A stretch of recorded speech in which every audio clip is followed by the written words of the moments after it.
This is Phil Ford. You're watching Wildcat Weekly, and this is what we do, baby. Win.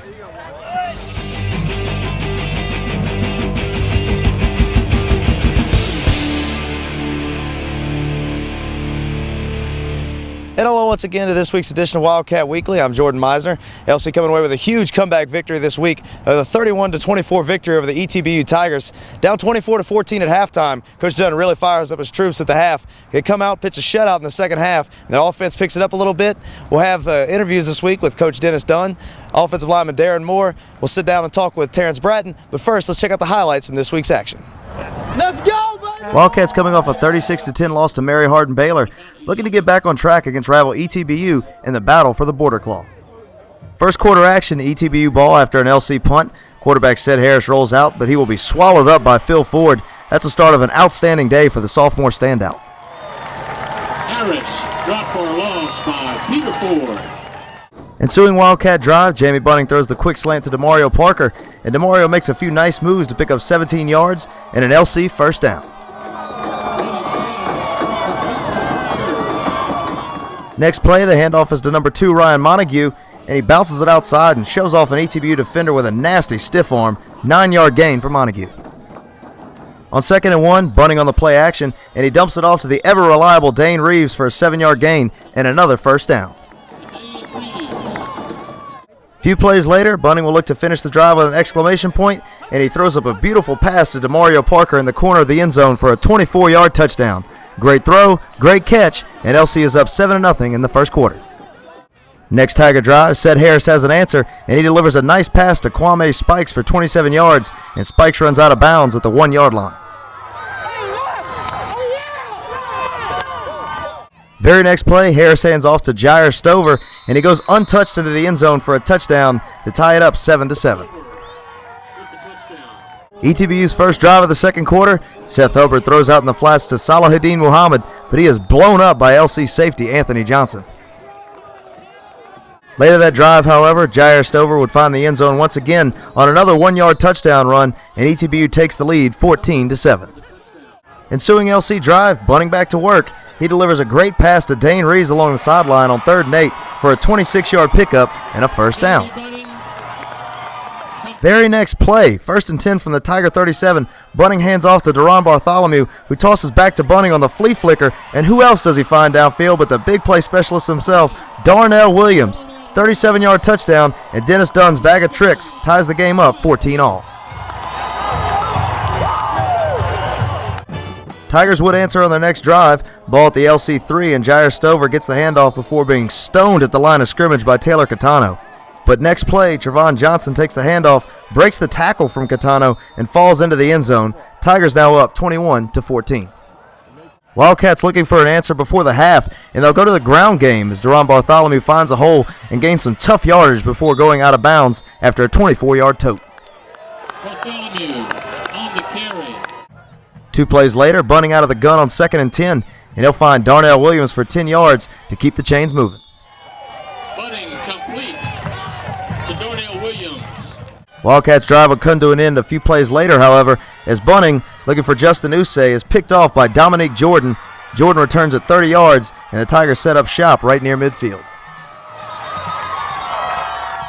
1 minute and 30 seconds left in the half, and Sed Harris swings it out to Elias Coisa. Big gain of 36 yards would put ETBU at LC's 25-yard line.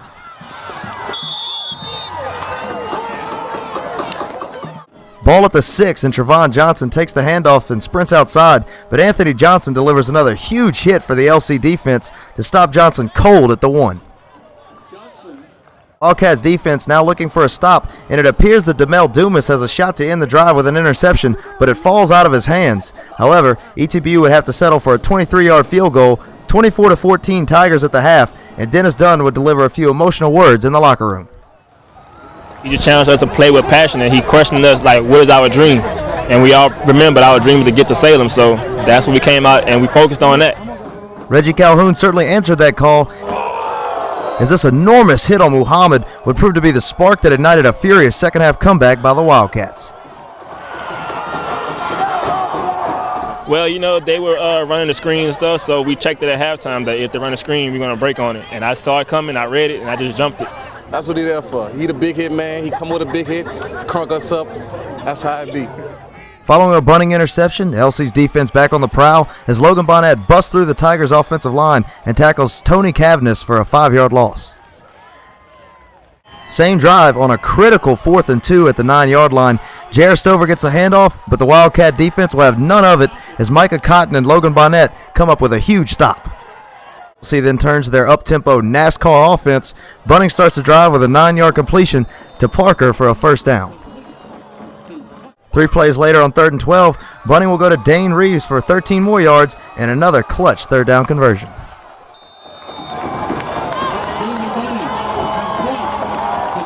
A little bit later on 3rd and 10, Bunting will once again go to Reeves, who picks up 6 yards to bring up the most critical 4th down conversion of the game for the Cats. And Bunting, showing the calmness under pressure that his teammates had come to expect, delivers a bullet to DeMario Parker for 16 yards to set up goal to go for LC.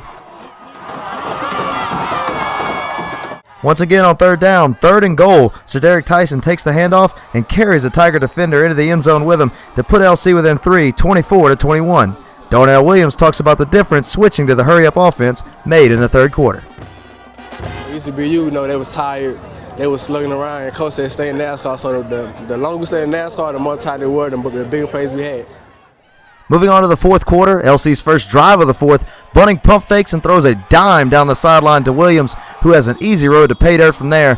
Darnell puts on the championship belt, and LC has their first lead since the 4th quarter with a score of 28-24. Last game against Maryland Bay, we left a lot of plays out on the field, things that we should have, and all week since Sunday, this is what we wanted. The big plays is what we need to attack. So that's what we practice for all week. Wildcat defense continuing their reign of dominance in the 4th as Logan Bonnet and Phil Ford combined to sack Sed Harris on this play for a 4-yard loss.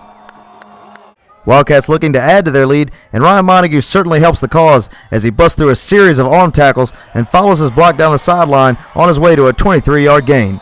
That would set up Aiden Oliveris for a 24-yard field goal, and the rock-solid freshman pupil of legendary kickers coach Jack Carlisle makes it 31-24. LC's defense would finish the job from there as Sed Harris completes this pass to Tony Cavness before he is swarmed by Phil Ford and driven out of bounds after a short gain.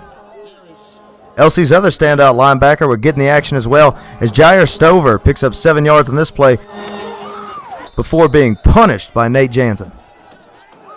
Jamie Bunting would just take a knee from there, and LC walks away with a 31-24 victory over ETBU, and for the 4th year in a row, the Border Claw Trophy will remain in Pineville.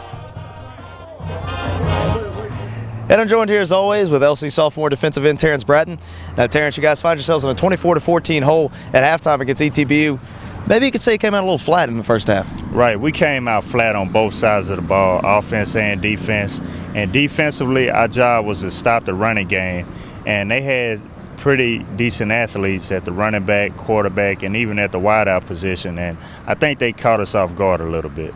Now, in the second half, of course, you guys come out really fired up. You give up 34 passing yards in the second half. LC has ETBU, it really has a great quarterback, and you guys just really don't give up anything in the second half. Right. Their quarterback was the most elusive I've been against this year, and I think that all other defenders would agree. And he also had some help from the running back position, also at the wideout. And we just came out the second half with a different mindset that we weren't going to give up any more points. And Coach Dunn fired us up during halftime and to say, like, those guys are really beating y'all down. You need to go out there and do something about it. So we came out the second half with a different mindset and changed our mentality. Yeah, it seemed to be something that a lot of people were talking about at halftime. Some people say they'd never seen Coach Dunn that fired up before. Right. Me personally, I've never seen him that angry. I mean, he really got us fired up. So we just took it upon ourselves to come out and do something about the deficit that we were facing. Now, we caught up with Coach Dunn after the game, and he gave us a little insight into what he told his team at halftime. Well, I just challenged him. I asked him if we were going to fight or we're going to quit. And I didn't think we had much fight in us in the first half. And, of course, they had a lot to do with it. They came out, had a good plan, kept the ball in our hands a lot, controlled the football, and, you know, just so proud of the way we came out in the second half and really made some play defense. That first big stop, you know, and that's in the second half was huge. And then we put the scoring drive together, and really, I thought we played extremely well on both sides of the ball in the second half. Now, we saw in the second half you guys go to the up-tempo offense. What's something that y'all plan for just in case? We practice it. You know, we work on it every day in practice, and we felt like if we could get them out of their tempo and us start controlling the tempo of the game, and we thought we could make some plays, and we did. Yeah, now we saw Jamie, really bounce back in the second half. And how are you impressed by his performance, going in? Well, we got to protect the football better, and Jamie's still growing. Jamie's still learning a lot, and a couple of errant throws, but for the most part, he let our kids believe in him, and he led us to victory. So we'll take it. We saw so many leaders on defense in the second half, guys like Reggie and Phil Ford. Those guys just took over in the second half. They did. Just played extremely well. Played with a lot of energy and excitement. Really put us back in position to win the football game. Now, coming out from last week's loss, how big was this game? When y'all came out of halftime, how big did y'all? How well did the team respond? Well, I felt like we kind of took up where we left off in the first half from the second half last week, and maybe I need to pitch more fits, before the game. Maybe I should have pitched a fit before the game, but I pitched a blue screaming fit at halftime and just challenged them. Well, we're going to play with passion, and we still going to have a dream. And I think they responded and really accepted the challenge and came out the second half, played well. All right, Terrance, we saw maybe a little bit of change of philosophy in the second half. Coach Dunn goes into a little bit more of the NASCAR offense, a little bit higher-paced offense, and that really made Jamie a little bit more comfortable back in the pocket, I'd say. Right. At practice, going against a NASCAR offense, it can be kind of demoralizing to the defense, definitely because it's a fast-tempo offense, so the defense sometimes isn't ready, so fatigue plays a factor. But our offense, they use a NASCAR situation effectively. Now, maybe the biggest storyline from this game that we see at ETBU, always a big rivalry game, the battle for the Border Claw, and this senior class, they got a pretty good hold on it. Right, and what other way would you like to end your year versus ETBU keeping the Border Claw in this stadium? And the senior class in 4 years, they never lost to East Texas Baptist, and it didn't start Saturday. Now, Terrance had a chance to catch up with offensive lineman Darren Moore. He talked a little bit about this game, as well as keeping that Border Claw right here in Pineville. Darren, what are some of the key things coming into this game on offense that was the focus throughout the week?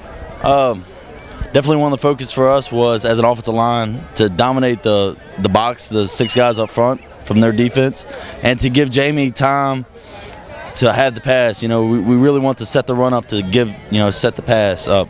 And as you could see that we did that towards the second half. First half we kind of came out slow, but definitely the second half we pounded the rock and we dominated. I feel like we dominated up front as a unit. Okay. Well, let's talk about the first half a little bit more. Louisiana College is a football team. We came out a little sluggish. We gave up some plays on defense. Our offense had a hard time get going. So what was the key going into halftime to come out and establish our goal again? Just to be fired up. No respect to Texas Baptist. They played a great game, but we felt as a whole team that they shouldn't have been up or even been that close. But the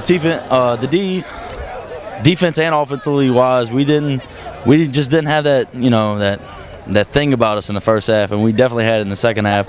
Once we saw that ETBU was here to play, that's about it. All right. Last but not least, the claw right here. It stays in Wildcat Stadium. How do you feel about keeping the battle claw in our field house? Well, I've never seen it not be in our field house, and I don't plan on seeing it for any time soon. It's going to stay where it belongs, and that's in Louisiana College's hands. So, okay, Terrance, I'm looking ahead to next week. LC right now sits at 4-1 overall, 2-1 in the American Southwest Conference, ranked number 21 in the nation. So, right where you want to be, I'd say. Right, and we have Howard Payne this week.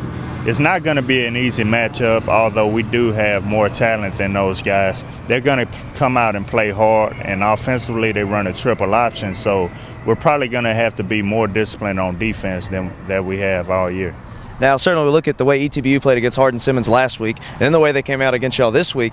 It's certainly, in the ASC, anybody could be beat on any given Saturday, so no overlooking any opponents, I would say. Right, and whenever you overlook opponents, that's when disappointment occurs. So we should come out fired up in the first and second half this game Saturday and take care of a team that we should. All right, for Terrance Bratten, Spencer Chrisman, Al Quartermont, Briar Barton, I'm Jordan Meisner for Wildcat Weekly.